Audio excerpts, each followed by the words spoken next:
For the sake of? Safety. There you go. That's right. Safety for who, though? For yourself and for others. Yeah, Others, okay. yeah. So think about that. Have you ever thought about when these devices were created?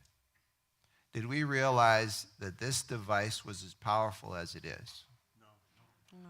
Did we realize that there could be some harms to this thing? Yeah? Okay, go ahead. Nikola Tesla predicted it in 1800 and something. Yeah. I mean, he quoted it. He actually said that we're going to have a device that we're going to be able to talk with people on the other side of the world as if they're in the same room as us, and it's going to be something that's going to fit in our pocket. Yeah. And they thought he was witchcraft.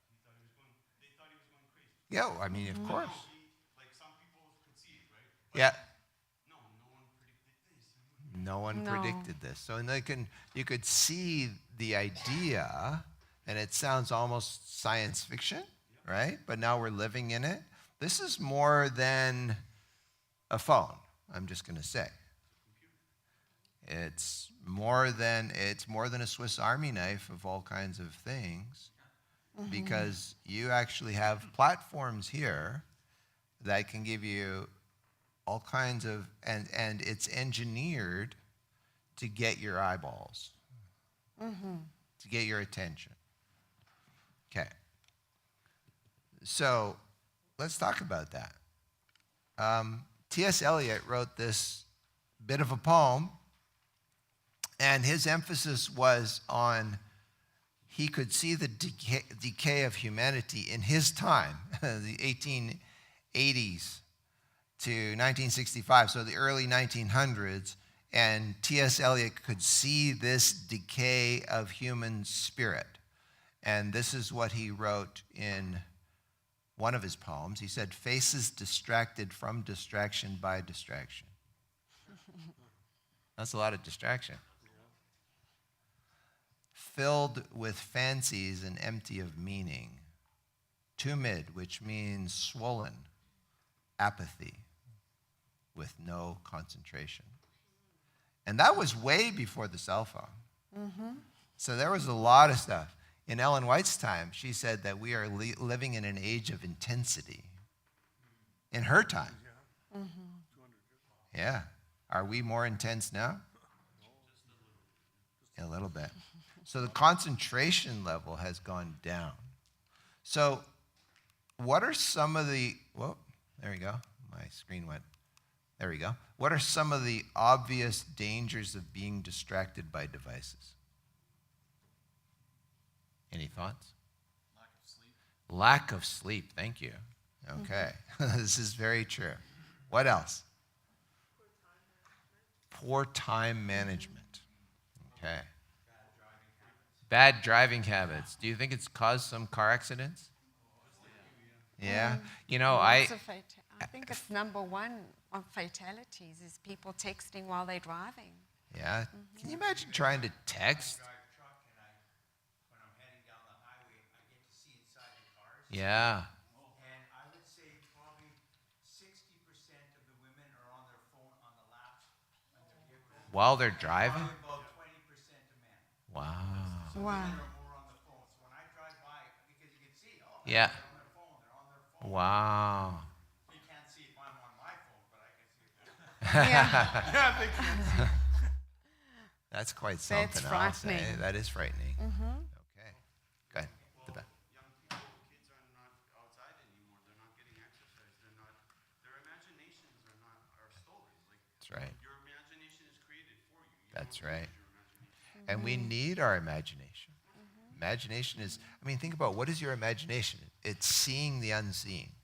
It's almost like the definition of faith, right? We need that. In fact, we're told in Spirit of Prophecy, your imagination needs to be pure and sanctified, right?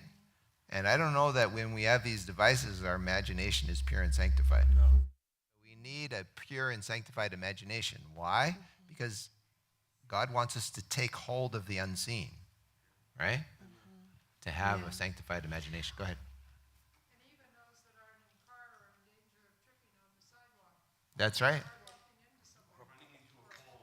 running into a pole. Do you know how many times I've seen, if you look online, you'll see of mothers who are on their phones and their little toddlers walk right into traffic. Oh, my. Yeah. Yeah, pictures. I mean, you got videos of this happening. Yeah, in countries all over the world. It's to me, it's horrific to think of that, but that's what happens. Yeah, can you imagine looking up and all of a sudden you see? That would just, it'd be a nightmare. Separation from friends and family. How It many does. people, if you've ever been to a restaurant and you got the whole table and Yeah. on their phone, Yeah, you know they're not texting each other. that's right. So communication is out the window. That's and, right. You know, there's no family, nothing. Yes. So social deprivation. You're causing this. Well, this is causing it, right? You've gone into a place where you've seen everybody at the table, right? I remember coming in and seeing a whole lot of students together, and I say, "Why don't you talk to each other?" And they say, "We are." I knew we were doomed when two girls were sitting across from each other. They weren't talking, they were texting each other. Yeah. They were sitting at the same table. Yep. And this is happening in homes. People in families are in the same house and they're texting each other in the Yeah. home. Yeah. Yeah. Body language and tone. Yes. Yes. That's Yeah. so true, Dee. It's very important. So body language, eye contact. We just did a wedding in California, and there was a young lady at the table, and she went to the Waldorf schools. In the Waldorf schools, they don't give you a device. You're not allowed a device. You only you go out into nature. You read an actual physical book. You write with a real pen and or a pencil. She knows how to write, she says, and she said it's kind of put her behind in understanding technology. And I said, but you're having a conversation with me. I said, most people your age do not look me in the eye. And she said, I'm so glad for that. And her parents, who are both in the medical profession, turned to me and said to me, she disciplines us with our phones. Because when we're sitting at the table, she says, Mom and Dad, put the phones away. Life is short. And I was like, whoa, that's pretty cool. So when I last saw her as she was leaving the wedding, I said, keep disciplining your parents. But she did say it was a big adjustment for her to go into university and into college, Yep. not having a full understanding of technology. She Yeah, struggled. she did struggle. She did But you know struggle, what? but- You can pick that up pretty quickly. They gave a gorilla a phone, and they figured it out in about 40 minutes. Ching, ching, ching, ching. And they knew exactly what they were doing, and they were looking at videos, and they were, oh yeah, they knew exactly what to do. And eventually, the algorithm figures who's looking at it. Oh, it wants to see another gorilla. Okay. Oh, my word. Yeah.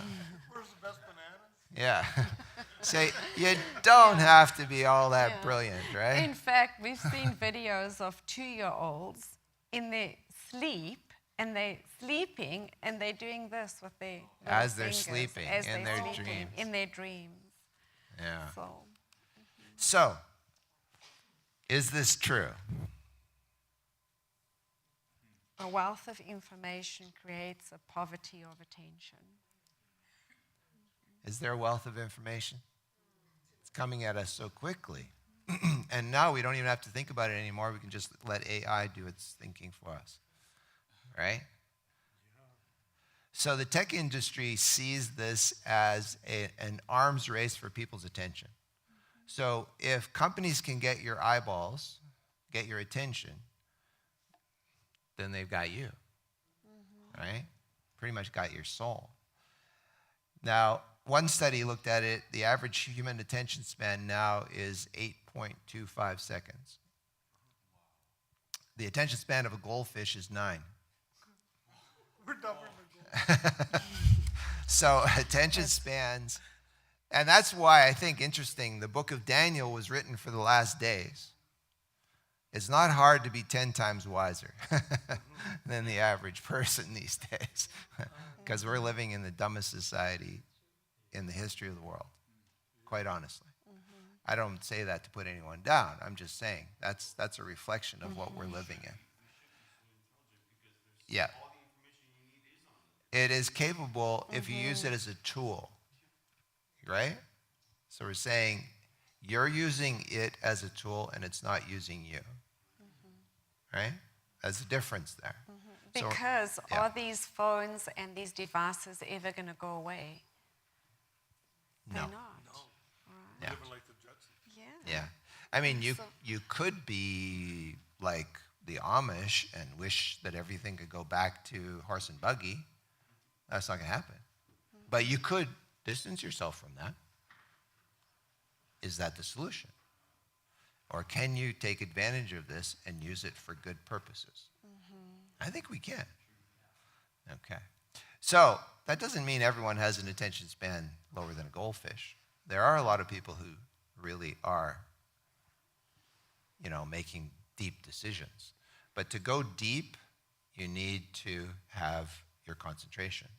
You need to get your sleep, okay?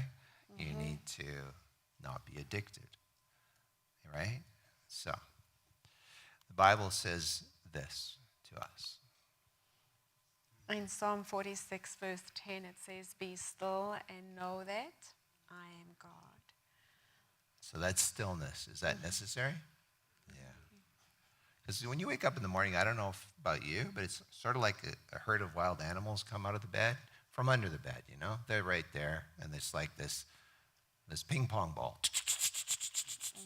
It's like my mind just goes, and I got to turn it off and be still and say, listen to Jesus. What's Jesus going to tell me today?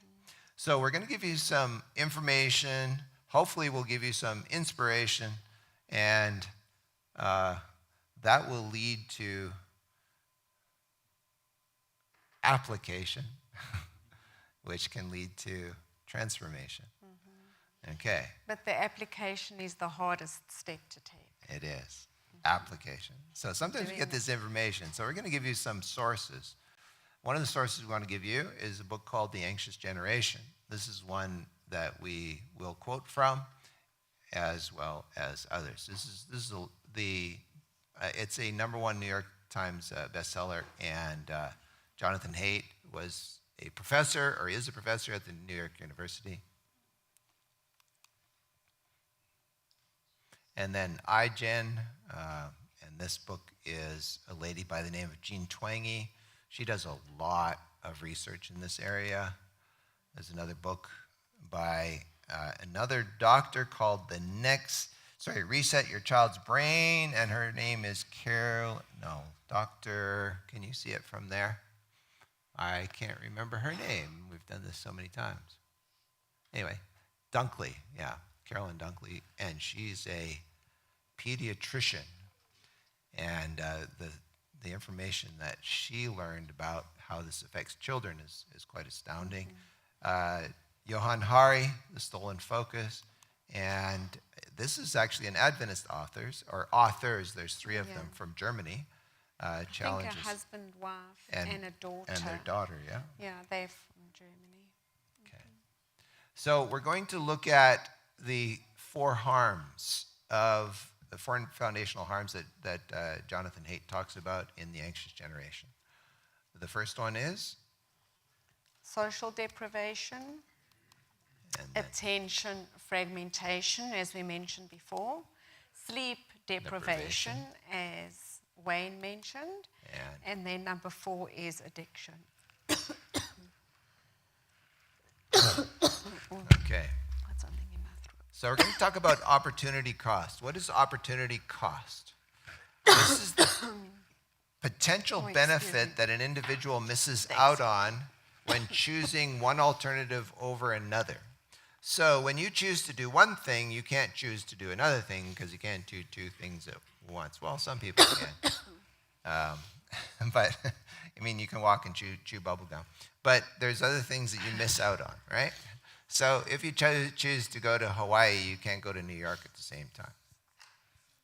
Yeah? Okay. They're in two different places.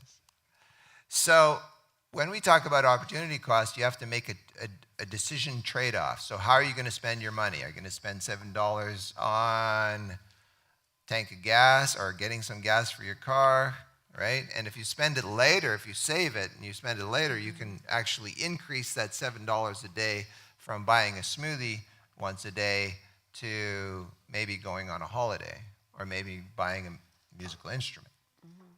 So really, every decision we make involves a trade-off. Yeah.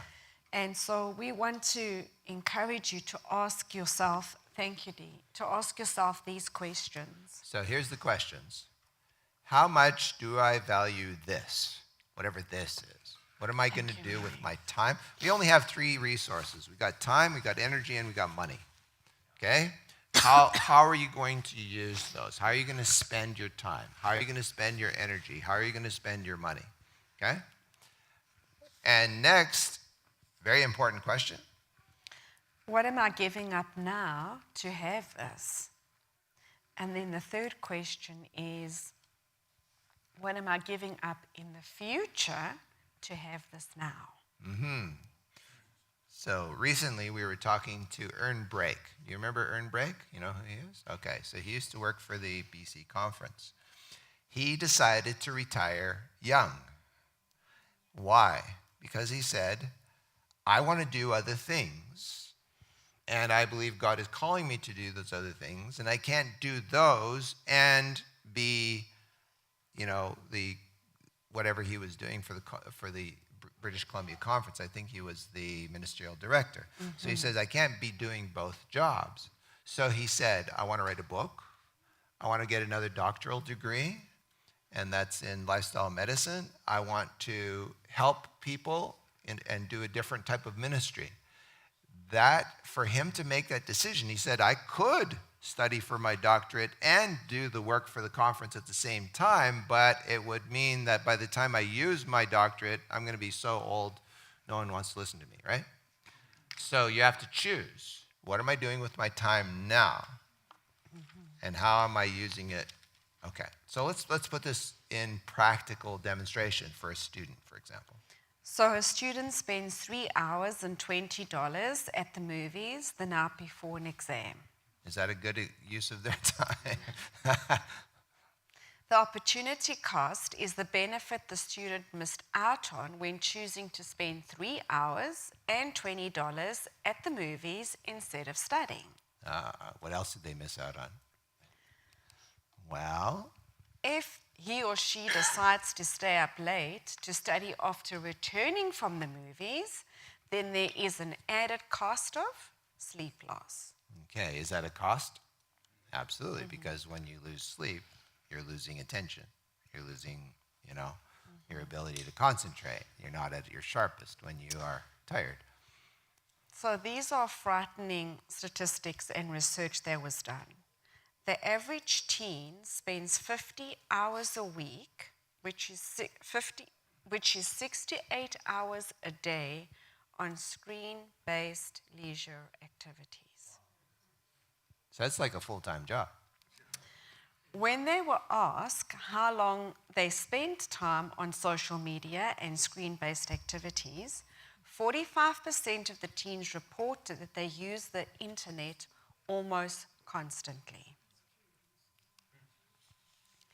And so realistically, this means around 16 hours per day in which the average teen is not fully present in whatever is going on around them. So you talked about social deprivation. Well, there it is, right? There's no way you can interact in the real world when you're in the virtual world, right? There's an opportunity cost. Well, our teenagers now have got 2 worlds, the real world and the virtual world. They're living in 2 separate worlds. The sad thing is, when their real world is falling apart and they're not coping, Yeah. they become more sucked into the virtual world. And then that virtual world becomes their real world, Yeah. which is not reality. So Thoreau wrote in Walden in 1854, the cost of a thing is the amount of life which is required to be exchanged for it, immediately or in the long run. Isn't that true? So life is a series of choices. Every yes is 1,000 no's. Every activity we give our time to is 1,000 other activities that we can't give our time to. So because we can't be in two places at once, we need to be present with the people who are present. Isn't that true? Otherwise, we're giving everyone present the idea that the people who are not present are more important than the people who are present. Correct? Okay. So if I were talking to you up here and you're talking to me and I had a phone in my hand, right away it stops communication. Even if that device is turned off, if they put it on the table upside down and turn all notifications off and turn the phone off, it disrupts students' thinking to the place where they reduce their scores by 20% during an exam. It's completely turned off, but it has such a distracting effect on their attention that they can't pay attention when they're writing an exam. Yes. Sorry, December on Sabbath, Yeah. I have a friend, his 13-year-old son committed suicide because they're on the computers and gaming. Yeah. Because the parents are, my mother talked about latchkey kids when I was a kid, but they're on computers. Oh, and this people is- are like, oh, well, you should try this and try this. And, oh, I'm thinking of doing it, but the other kid doesn't, but then he did. So this is one of the dangers also. It is very much a danger. That's awful. Yeah, and that's what they're finding is that the rates, and we'll look into that now, the rates of anxiety and depression, especially amongst Skyrocketing. young people, is going up. Yeah. So the Bible says this, see then that you walk circumspectly, not as fools, but as wise, redeeming the time, because the days are evil. So redeeming the time, that means making the most of every opportunity, right? Think of the opportunity cost. So we see that the opportunity cost means you have to make a choice. There's another translation that goes like this. Be very careful then how you live, not as unwise, but as wise, making the most of every opportunity, because the days are evil. I think that translation really nails it, right? Okay, so Jonathan Haidt has a website where he talks about all of these anxious generation thoughts. So let's look at social deprivation. In 2022, Mike and I went to go visit our eldest daughter in Australia and to go and meet our first grandson. And when we were visiting there, we went to the State Library of New South Wales in Sydney. And it was magnificent. It was a beautiful library. But at that time, they were having a huge exhibition at the library on mental health. And I actually took a picture of the exhibition. This wall was like a It was huge. It was an yeah. entire wall. So I took a picture of it, and it was on mental health.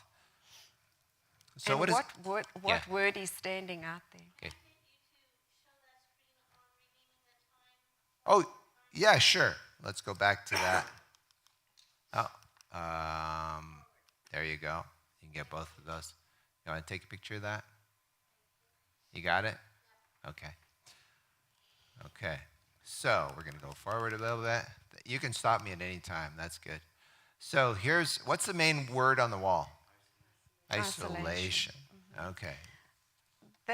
In this exhibition that they had, they said isolation is a leading cause of mental illness, particularly depression and anxiety.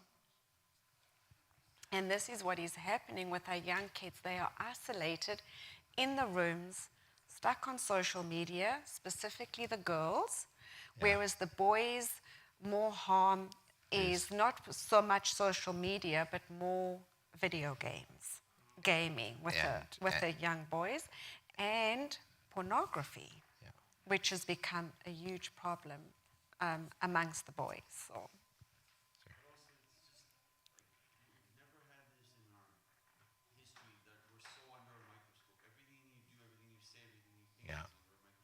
Correct. The way you look. That's the thing.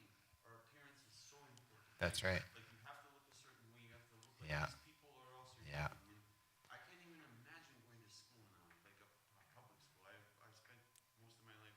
I was raised Adventist, but most of my life I was in public schools, and you know you have to fit in and stuff. But I can't even imagine now what it would be Oh. like with all the models and like Yeah.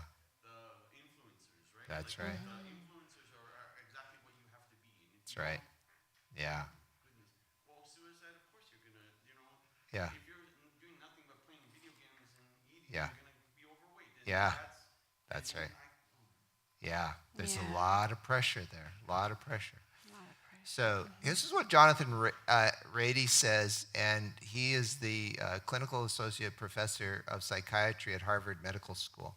He wrote a book called User's Guide to the Brain. He also wrote another book called Spark, which talks about how important exercise is to your thinking, to your ability to your health, depression, all of these things. So here's what he says. He says, depression is an erosion of connections. I think that's an important statement. An erosion of connections in your life as well as between your brain cells. And most, clinicians will think, yes, it's a depression. It's a cause of an erosion of connections in the brain cells. But it's more than that. It starts with erosion of connections in your relationships. Yes. That's where it starts. And we're seeing that over and over again. When children do not have those connections with healthy parenting, healthy friendships, healthy schooling, this is what's going to happen. Because we were created for connection. Very and much. we need that community. Yeah. And it's no longer there. Yeah, we don't have it. That's what we're saying, right? So here's what Jean Twenge wrote on this issue. There's not a single exception. All screen activities are linked to less happiness. Less and all happiness. non-screen activities are linked to more happiness. If you were going to give advice for a happy adolescent, it would be straightforward. Put down the phone, turn off the laptop, and do something, anything, that does not involve a screen. Why do you think this is true?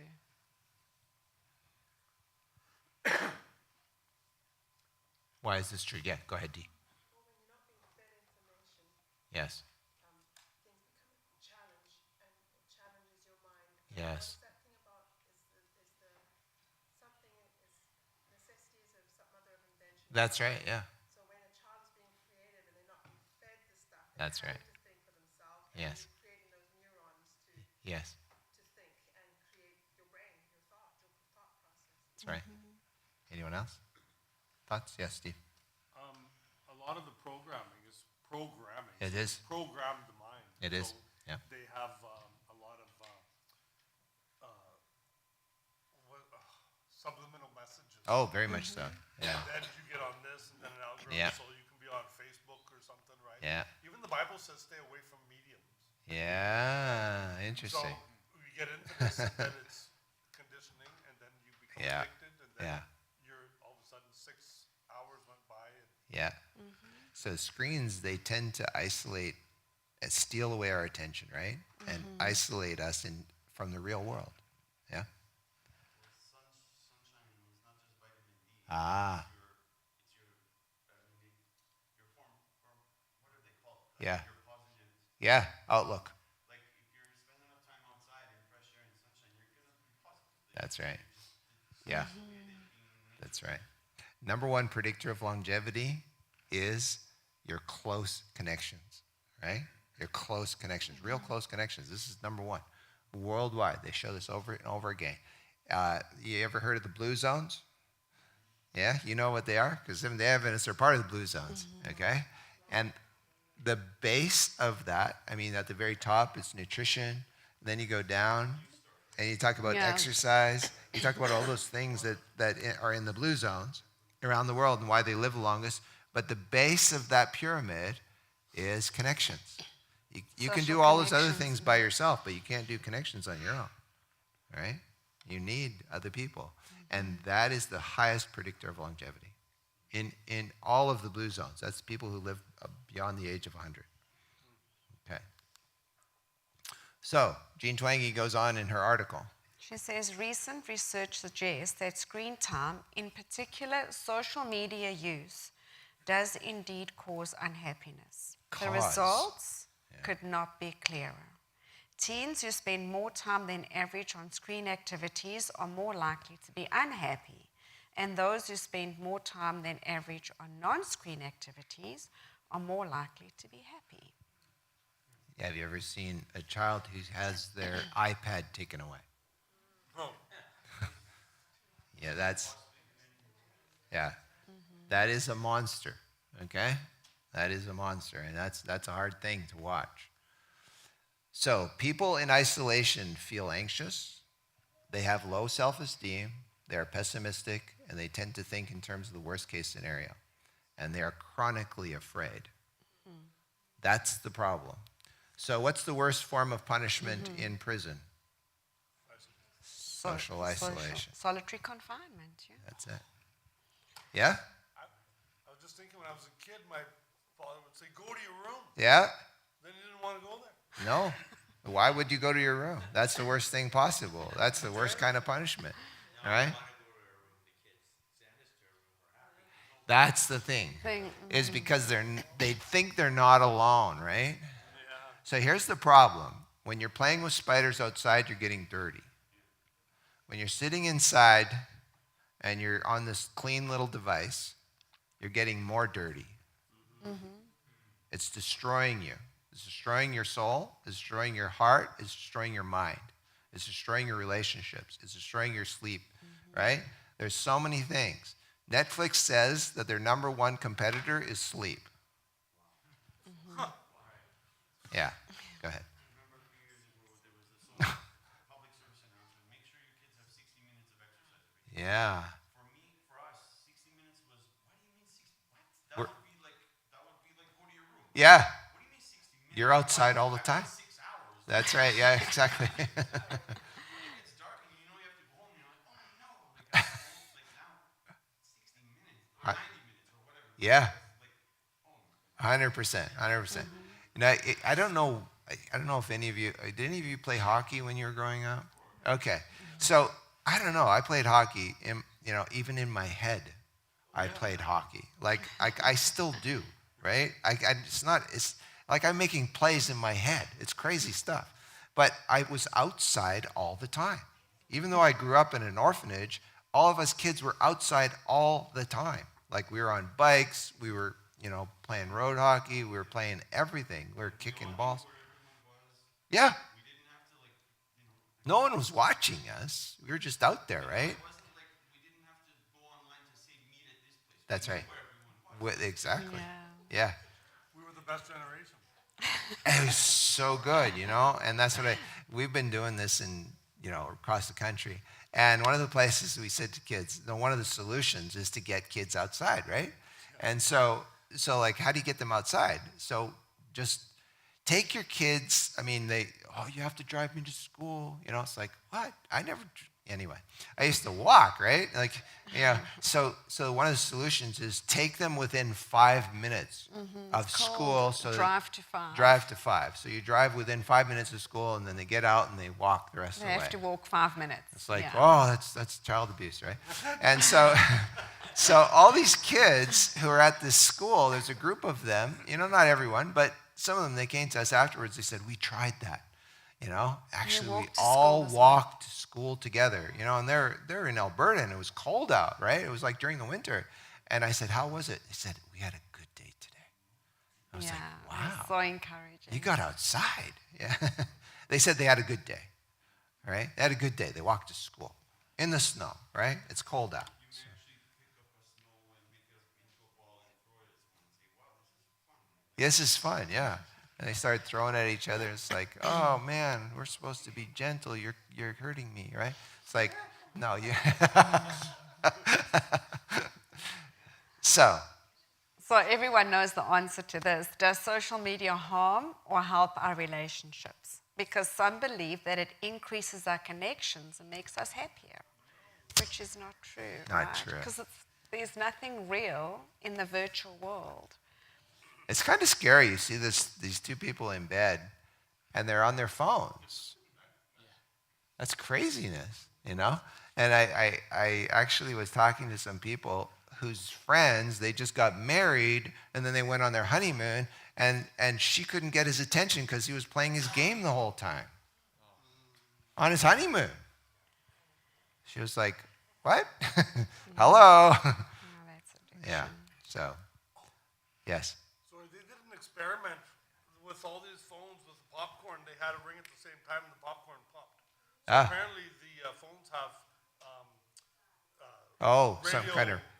Some kind of radio radar. waves that Yeah. come to our brain like a microwave. Ah. So you're sitting in front of this idiot box all day and you're gonna melt. Okay. So we've got something on the screen here. So this is major depression amongst the teens. The percent of North American teens ages 12 to 17 who have had at least one major depressive episode in the past year has steadily increased by 145% for girls and 161% for boys since 2010, when the first smartphone apps were released. So this is when we're going to be showing you different graphs over here, and you will notice that there's a spike or a drop in 2010. Because in 2010, that's when the apps came on the phones. Before that, they didn't have many apps. But from 2010 afterwards, that's when they got all these apps. Yeah. Apps. Yeah. On the phone. So you had in 2007, you had the first smartphone came out, and it was kind of a Swiss Army knife. It's got a clock on it. It's got all these Compass. different devices. But when the apps came out in 2010, then you had a different world. Okay? Because now you had companies that were competing to engineer these platforms that you could go on for whatever purpose. Whatever purpose you want, and that's the app for you, okay? If it's money saving, if it's exercising, if it's, pornography, whatever it is, they want you to get their app on your phone. That's the thing, right? Is to get those apps on your phone. The more apps you have on there, right, you just don't have enough time to keep up with all of it. So the ones that got hit the worst were the teens between 12 and 17. And then adults ages 18 to 25 have had a 139% increase in anxiety since 2010. So that's just 18 to 25. And then it goes down as the ages go up there. And so this is talking about the percentage of U.S. students, 8th to 12th graders, who say that they meet up with their friends outside every day. So what happened? It went down. Down drastically. So young people are not meeting outside with their friends every day. So people look at this and they say... Outside of school. Yeah, outside of school. So they're like, yeah, but maybe it's something else that's causing it. Well, did the water change for everyone in the world in 2010? What was it? There was something in the air? No, there's only one thing, okay? So they're seeing this now and they're starting to admit that this is really a problem, right? Maybe we should give people a driver's license for these things, right? Okay? They also looked at the percentage of Canadian women who felt like they had excellent or very good mental health. And the percent of girls and women in Ontario decreased by 29% since 2009. So they felt like they didn't have excellent or very good health at all. They all went down, but specifically the 15 to 30-year-olds. So social media harms girls more than boys. The number one reason for this is that girls are more affected by visual social comparison and perfectionism. And so that's why they prefer the visually orientated platforms like Instagram and TikTok, which are worse for social comparison than primary text-based platforms like Reddit. Because girls are motivated by communion and the desire to connect and develop a sense of belonging. Because we're social beings and more emotional than what boys are. And so the social media appeals to the desire for communion, but it often ends up frustrating them. Because if you look at these pictures, there's three fake pictures, and the only real picture is the one in the corner. Bottom corner, right. The bottom corner. And when we look at this, we know that those are not fake. We know Not that real. those are fake. They're not real. Because it's a filter on your phone. Yes. So your filter on your phone will give you a different image and make you look different. So the girls want to look like their filter. And so they don't in person look like their filter. So what will they do? They'll go and get, they'll get injections in face, So they'll get themselves surgery so that they'll look like their filter. You've probably seen people like this, okay? They're everywhere. And thing is, getting Botox in their lips to get, big lips. So. The second reason that social media harms girls more than boys is because girls' aggression is more relational. And this is very, very sad because girls have a stronger communion motives, like I mentioned. The way to really hurt another girl is to harm her relationships with her friends, but not just her relationships with her friends, but her reputation.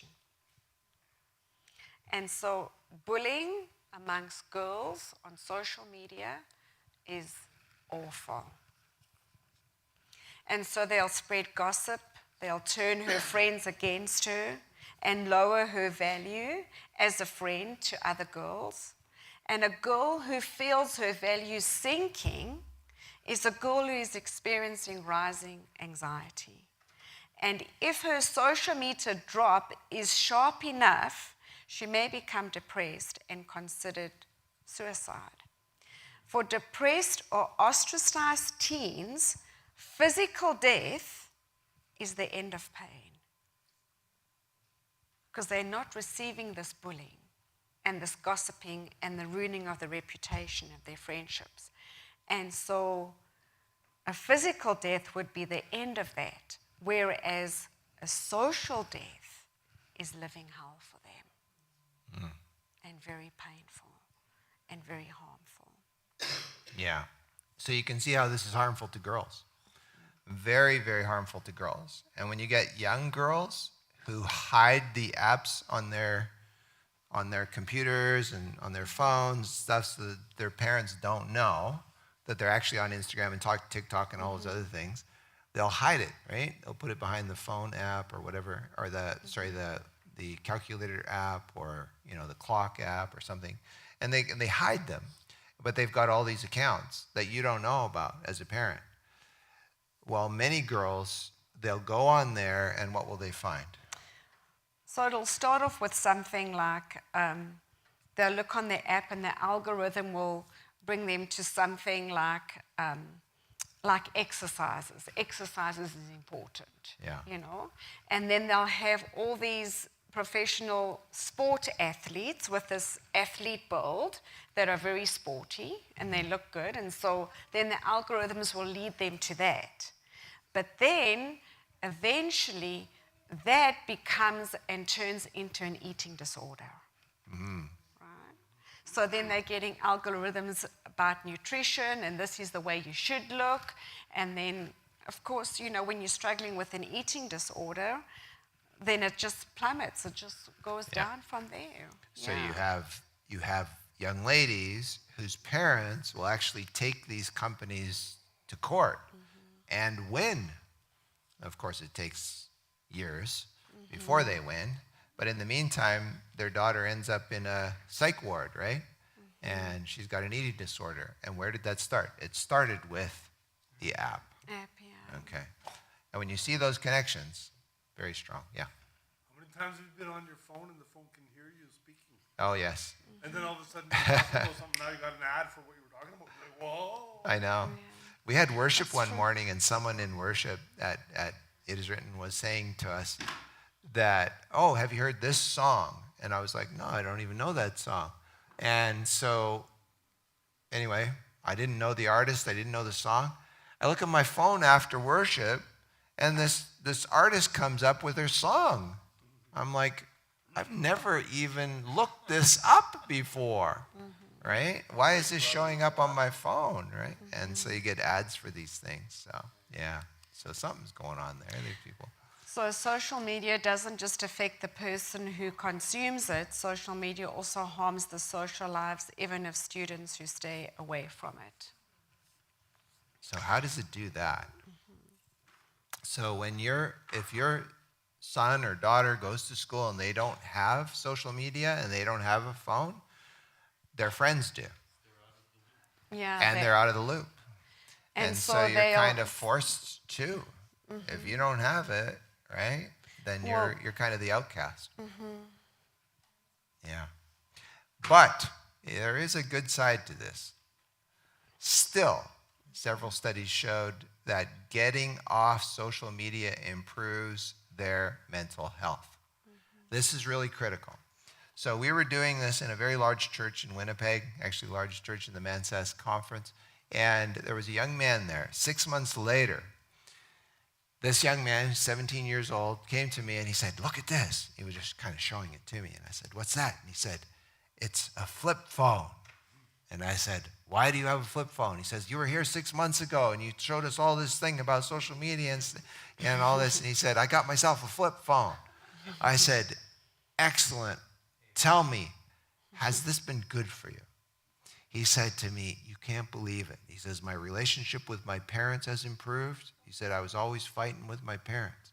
He said, I'm not depressed. I'm not anxious. I'm not sitting in my room all the time. I'm volunteering. My grades have improved. I'm actually at church, and I'm involved either, in the audiovisual department, which he was very involved in the audiovisual department, or in the music department.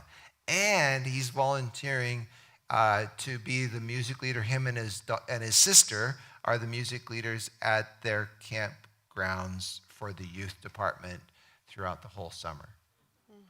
And I was like, wow, do you miss anything? He said yes. What do you think he missed? No. No, he actually was making more friends. By his lifestyle, he had an influence on the other kids. So much so that a lot of them were like, this guy's really cool. Yeah, he was, because he was fun. He was enjoying life. He wasn't depressed and anxious like the rest of them. But he did miss the camera on his phone. Yeah, because he said it was really hard because you can't take pictures with a flip phone. But then he said that was okay because he invested in a camera. Yeah. So he got himself a little camera. So he has a camera and a flip phone, and then he doesn't have to text anyone either because you can't text on a cell phone. Well, you can, but it's too hard. It's almost impossible to text on a flip phone, yeah. Young people need to understand that school is just a period in your life. Yeah. After school, it changes. It does. You're not gonna, I have spent my whole life moving, and I've literally met tens of thousands of people. Where Yeah. are those people now? Yeah. Nowhere.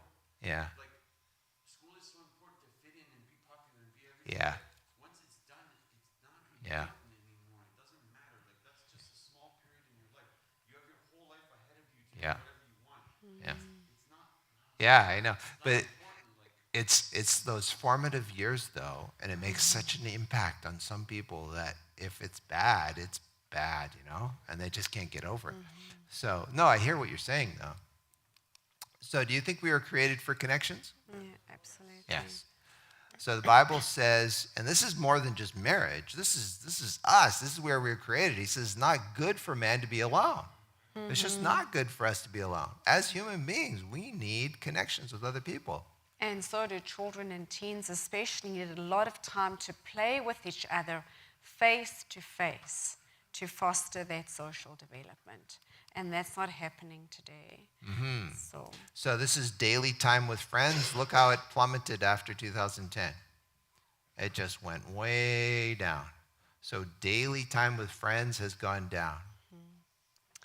They thought they were just moving the friendship away from real life to Instagram, Snapchat, and online video games. Because isn't that just as good?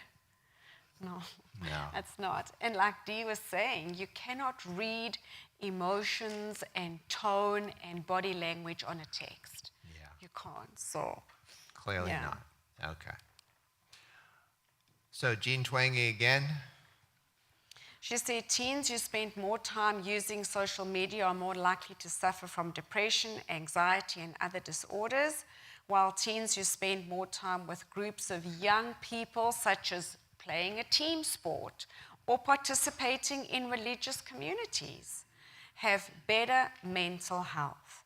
Children need face-to-face, synchronous, embodied, physical play for healthy social development. So critical, right?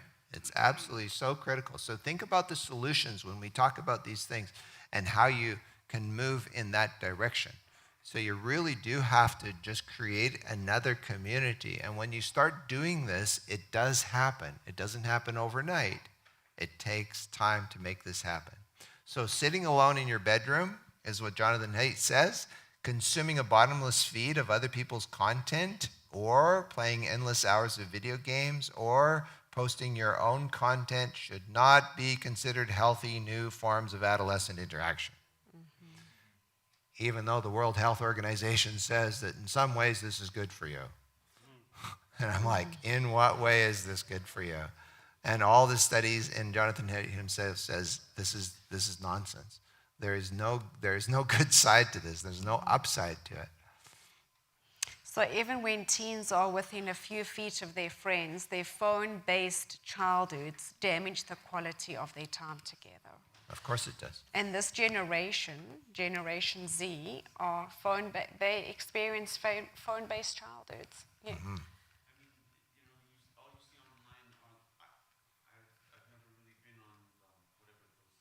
Yeah, the apps. Even on Facebook or whatever, you see pictures of people doing things that you wish you were doing, like they're on a Yes. they're living the best life. Yes. But it's not like that. No, it's not. Like those people have problems too. Everyone They do. has problems. Yeah. Yeah. It's just so misleading. Like It is. you think that these people who have a Ferrari or a Lamborghini or whatever, that they're so happy and they have no problems. They have problems. How do we know that? How do we know that they have problems? Because they're human beings. Yeah. Have we ever seen any of these people who are like the happiest people ever and they end up being very unhappy? Yeah. You think about Robin Williams, right? Robin Williams, he was like the funniest guy ever, right? And he committed suicide. He was like, what? He was supposed to be happy. Yeah. I don't know if you guys are going to cover anything about the medication for anxiety that's with young people. I don't know if you're going to talk about that. Talk about that. It's absolutely unbelievable. I can just speak from my own family. Not from us, from our grandkids. Yeah, and sure. all their friends. Sure. They're all on pills. Yeah. The pills are the brand. Anti-anxiety. I never heard of that. Yeah. It's major. So when I was looking at that, I'm thinking, okay, dynamite. That's what That's right. they're getting pills to solve their problem. That's right. Yes. So Carolyn Dunkley, she's the one who said, reset your child's brain. We'll talk about that and how she changed. So her whole practice was working in pediatrics with kids and giving them medication. And she was Specifically for ADHD. specifically ADHD, from And anxiety. autism, from all those kinds of things. And then she started looking at the studies on this. And she said, wait, what if we get them off screens? Yeah. just for 1 month. What if just get them off screens, right? She says after 3 weeks, we'll go into that and how that changed. And her practice now, she doesn't give out medication anymore. She teaches the parents how to get them off the screens. Because even, if you think about a 2 or 3-year-old looking at the phone, those images that they are seeing, the colors and the brightness and the lights and the way things are doing, that is so overstimulating to them. Yeah. And nothing in nature can create that. Yeah. Nothing. You can't compete. Yeah, you can't compete. So. Yeah. There was this study done, I don't know exactly, my brother told me about it. There was a certain song that they played to young people somewhere. They were like kindergarten age. Yeah. And anytime that song came on, anywhere in a house, anywhere, they were running towards that sound. Yeah. It's just exactly what you're saying. Like, it's so addictive. Yeah. Everything else they were doing, they just dropped and they had to go to that. Yeah. It's so extreme. Sounds like the Pharmaceuticals and that they're all connected, right? Yeah. Here's the disease and here's the fix. But It's not it's creating a disease. What about Sister White talking about, even Revelation talk about no buy, no sell? Yeah. All our earthly support going to be cut off. Oh, yeah. What kind of pandemonium do you think is going to be when the computer's broke? Oh yeah. No, if you have the whole grid down and you don't know how. It's going to be a nut. Yeah. You're going to 'Cause- see Ritalin, ADHD, all kinds of zombies. Praise God, Sister White said, get out of the city into the country because Yeah. the apocalypse is coming. Yeah, that's true. Yeah. And your chances, because you are out of the city, your chances of survival are much higher for longer, at least. So cell phones, smartphones, they grab our attention so powerfully that if they merely vibrate in our pockets for 1/10 of a second, many of us will interrupt face-to-face conversation. It just does. Have you ever been talking to someone and they're pecking away at their phone? You're just like, I don't know. To me, it's like, don't talk to me, right? Like, rather get your conversation done with the other person before we start having a conversation here. So, according to Jonathan Haidt, the healthiest play is outdoors and includes occasional physical risk-taking and thrilling adventure. Do you remember playgrounds looking like this? Oh, yeah? Look at that guy, he's sitting right on the top of the swing set. Yeah. Those are the scariest, but those were the funnest, right? No one had a helmet on. No one was worried about that, right? Like you weren't covered in bubble wrap or something. Do you remember this merry-go-round that we used to stand and spin each other on? So, That's right. How about climbing a 30-foot rope Yeah. with a 2-inch mat on the bottom? Right, and just exactly. flap? Yeah, exactly. Yeah, 2-inch mat. You weren't hanging on for dear life. You were just Yeah. So in the top right-hand corner there, this is what our playgrounds look like now, right? there's And plus no they got like a risk-taking. spongy ground underneath, right? Like it's like what? Like when we did high jump, we literally would jump over the bar. There was no pad there. It was actually a sand pit, right? I don't know. And it's like my brother did Fosbury flop over that, and landed on his feet on the other side. It's like what? But you just do it. And we were in Australia a little while ago, and because their daughter lives there, and they had these playgrounds that were scary. Yeah. But there was kids out there, like lots of kids. We got these safe playgrounds, and no one wants to go out there. It's like, yeah. Also, we were in Alberta a little while ago, and they had really scary playgrounds, but kids were all over that thing. They loved it. I saw kids hanging by one arm way up there, like hanging by a leg, and you're just like, kid, you're going to die. They weren't scared. They were not scared, okay? I think that's what we need. A little bit of thrill in life, okay? So Mark mentioned this. Just imagine being a teen trying to develop a sense of who you are and where you fit in, while everyone you meet tells you indirectly you're not as important as the people on my phone. Yeah. So we're so distracted by our phones. I know even for me, like we have one daughter that's living in France right now, and then our eldest daughter is in Australia, but she's with us right now. And so they'll send pictures, and even for myself, I'll say, I'm just going to look at these photos of my grandchildren, or look at these photos of what my daughter's doing right now, and I'm just going to look at a few pictures. And when you look again, like 20 minutes is gone. Yeah, 'cause and you you got- just wanted to look at one picture. Yeah. You know, and so, yeah. Yeah. The infinite scroll is So awful. we got it on our wrists, right? We got a little thing in our ear. We got all kinds of things that are just like constant distraction. And that's the hard thing. We're competing against it. But this is not just with our children and with our teens. It's with adults. It's with adults. Because 62% of children reported that their parents were often distracted when the child tried to talk with them. So the Great Rewiring devastated the social lives of Gen Zs or Zoomers, which is 1997 to 2012, by connecting them to everyone in the world and disconnecting them from the people around them.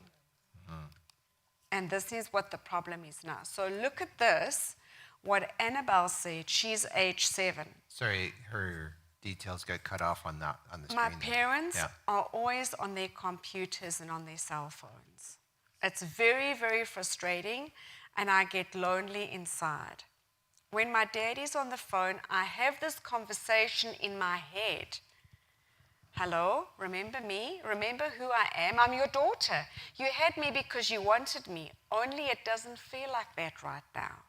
Right now, it feels like all you care about is your phone. But I don't say that to them because they'll get mad at me. It doesn't help, it feels worse, so I just have the conversation with myself. So she's 7 years old. Right. Here's another 7-year-old. My mom is always on the iPad at dinner. She's always just checking. Just checking. Penny, I always keep asking her, let's play, and she's always texting on her phone. Age 9, Owen, once my dad was ignoring my mom so bad, like for 30 minutes, so I sat on his keyboard. I got sent to my room, and I was just trying to help my mother, and I got into trouble, though. Carlos, who's age 13, when they're on the computer or something, it's always like they're entranced by it. They are addicted to it, and they just do it all the time. So this is suicide rates amongst younger adolescents. And you can see how it went up after 2010. So we're talking about young adolescents, ages 10 to 14. Boys, it went up by 91% since 2010, and girls up 167%. So this is serious. And that's why they're taking it seriously in the schools now, and they're starting to introduce this, because you're having this strange phenomena where you have young people taking their lives, and there's like, what's going on? And they're starting to recognize the connection now. What I wish my parents understood is that technology isn't the whole world. It's annoying because it's like you also have a family. How about we just spend some time together? And they're like, wait, I just need to check on something on my phone. I need to call work and see what's going on. A lot of time at home, when my parents are home and on their computers, I feel like I'm not there because they pretend like I'm not there. They're not even talking to me, they're just ignoring me. I feel like sad. So I think this is really scary. The average person spends 4 times more time on social media than in actual face-to-face social connecting. 4 times. Wow. So that's pretty serious, okay? Wall Street Journal, most teens prefer to chat online rather than in person. And this is a big former senior executive at Facebook. He says, is literally at a point now where I think we have created tools that are ripping apart the social fabric of how society works. And these are the guys who invented these tools. And they were young when they did it. They went to Stanford and Harvard, and the big Yale and the big universities. And they say now, if you take a look, there's a Netflix series called The Social Dilemma. And in there, they talk about all of these things, and they say, we were little kids creating toys, and now our toys have taken over the world. And now we're standing up to try and stop it, right? We're multi-billionaires because of it, but we want to stop this because it's destroying society. And that's a scary thing. You can't put the genie back in the bottle. So we want to finish off with some healthy digital habits, okay? So let's give you some positive things that you can do, and we want to do this each time we talk about it. Number 1 is make a conscious choice to look up and to keep looking up instead of looking down at your phones. So great things happen in our brain when we actually look up and we look around. You start realizing the world around you, and we don't see those things if we're just looking down. And that's not just looking down in the sense of physically looking down, which you would if you were looking at your phone, but actually lifting your head. How many times in the Bible does it say lift up your head, right? And it's a very important thing. So look around you and see what's there. The Bible says, my voice shalt thou hear in the morning, O Lord. In the morning I will direct my prayer unto thee and will look up. So something happens when you do that. So look up to Jesus every morning. Number 2, adopt the motto, the word before the world. So look at the actual Bible. So interact with God's texts before you interact with the text on your phone. Look at scripture texts. Number 3, in the morning, after you've had your time with God, prayerfully plan your agenda for the day before you look at the messages on your phone or get distracted. And then number 4, look at people's eyes when they are talking. This is very hard to have that eye contact. Number 5, look around you at nature and the beauty that God has given. Oh, we're going to talk about nature. That's a really important part of this whole equation. Number 6, look at how you can bless someone in need. Because when we bless others and we help others, we ourselves are blessed. And number 7, the final one. Surrender your phone to Jesus each and every morning. If we want to make Jesus the Lord, honor him as Lord of our life, put him in the driver's seat, right? He's in the driver's seat. He is in control in your life. And when you do that, it brings so much joy. My brother who's not a Christian, he says to me, I would love to have the life that you live. It looks so fun and everything. He says, but it would be so boring if I became a Christian. And it just sort of like, huh? What did you just say? Right? I'd love to be a Christian, but it would be boring. In what way is this boring, right? I mean, there's so much joy. And I so much pray for him, and I want to encourage him and show him, look, this isn't boring at all. It's an adventure. When I gave my life to Christ, I had come from a life that was very depressed. I was not a happy person, right? I was using a lot of drugs and alcohol and all kinds of things to numb the pain. But when someone gave me a Bible and said, hey, this is going to change your life, I said, okay. He said, just read a chapter a day and pray before you read it. And I did. Changed my life. Just reading the Bible, the Word of God, is life. It's abundant life. Yes, sir. So that's a very good point. I'd like to share just Yeah. Yes. I have a neighbor Yeah. whose child is always looking at, Yeah. her phone. Yeah. And we noticed that the hands doing like this constantly. Yeah.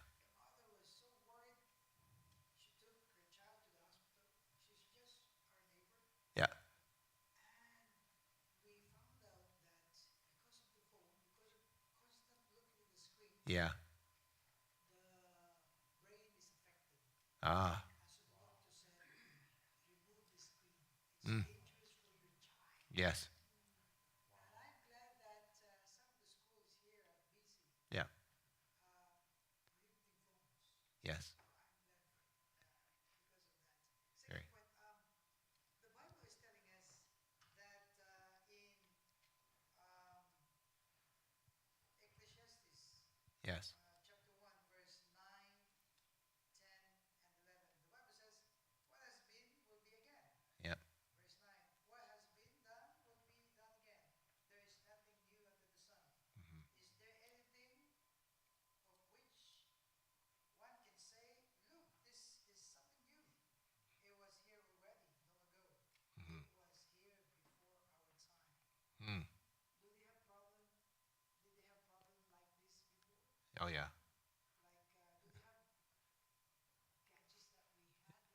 Maybe. I don't know. That's a good question. But I A do. student was asking. Yeah. And who wrote that? Solomon. Solomon, Yeah. king. Yeah. I'd like to hear what's your thoughts about it. Yeah. It's interesting. Very interesting. What's your name? I'm Mr. Melvin. Melvin. Okay. Thank you, Melvin. That's a good question, isn't it? It's interesting. Yeah. So we're there. I mean, I remember going to Egypt and going down into the pyramids, and they were just showing us this one. There was a big rock. It was kind of a sarcophagus. Some pharaoh had been buried in this part of Pyramid. the big pyramid, right? And he said, and the lady who was giving us this tour, she said, we don't know where this rock came from, and we don't even know how they got these rocks here because they came from very, very far away, and we have no indication of how they got them here. And when they were built, those pyramids were built, you couldn't put a knife between those rocks. They were so well cut and engineered. And she said, we don't even know how, because we don't have a crane, she said, to bring this specific rock in here, and we don't know where it came from. So, and there's so many things about the pyramids that we don't know. But we do know this, that they lived longer. Okay, Patriarchs and Prophets tells us, and the Bible tells us they lived for up to 900 years. But she says they were smarter than we are. So the most genius people today, she says, are really ignorant compared to what they were, right? So if they lived longer, they were healthier, and they, what kind of gadgets did they have? Probably surpassed us, I'm guessing, right? And they had abilities. So, yeah, so definitely, and they destroyed themselves too, unfortunately, yeah. Sin does that. So in the pyramids, you don't see any sign of smoke. So they didn't use torches. They must have had some type of lights, like either electricity or battery. Yep. And like they've seen some type of a battery in their Yep, hieroglyphics or whatever. that's So right, yeah. they like otherwise they would be black on the Yeah, walls from the torches. that's right. Burning some. That's right. Really to the advantage. And that's after the flood. So what were they doing before the flood? That he covered it all up. It's a really cool chapter if you want to really understand some things in the world, and that is the chapter called After the Flood. Read that. That's really, really interesting. And how God covered up the gold and the diamonds and everything that was on the surface. But the places in the world where there was less sin, it was more towards the top.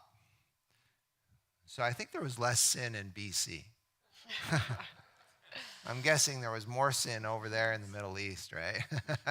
Because here, there's more gold and diamonds on the surface. Where did he get all that gold? Yeah, Sand doesn't produce gold. I'm in the mining industry. yeah, Sand yeah, yeah, can produce glass.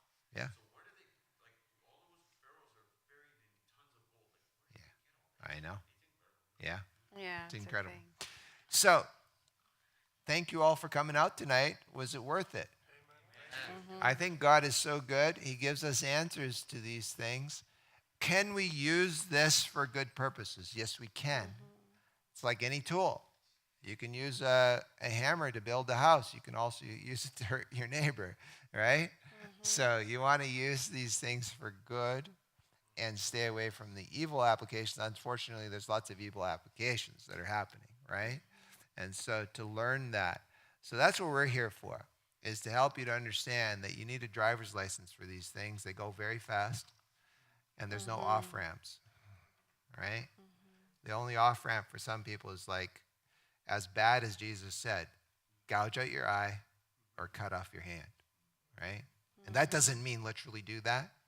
That means surrender your will to Jesus, right?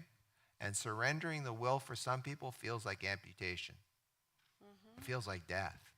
That's what the Apostle Paul said. Every day I die to self and I surrender to Jesus. And when you do, you get life, right? That's what you were designed to do, to be joyful. So take a moment to pray. Pray with someone else, and then we'll end. Yes. Before you pray, because Yeah, I Mark. want to close it, I just want to say to church family, 9:30 tomorrow is when they're doing their first presentation. Okay. All right, we want to clarify that because don't scare us like show up at 7:05, and all of a sudden we had a crowd. Yeah. At 7 o'clock it was empty, or Yeah. 9:30 tomorrow, everything's here. Okay. Okay. All right, just wanted to clarify that. Thank you, Mark. Okay. Yeah.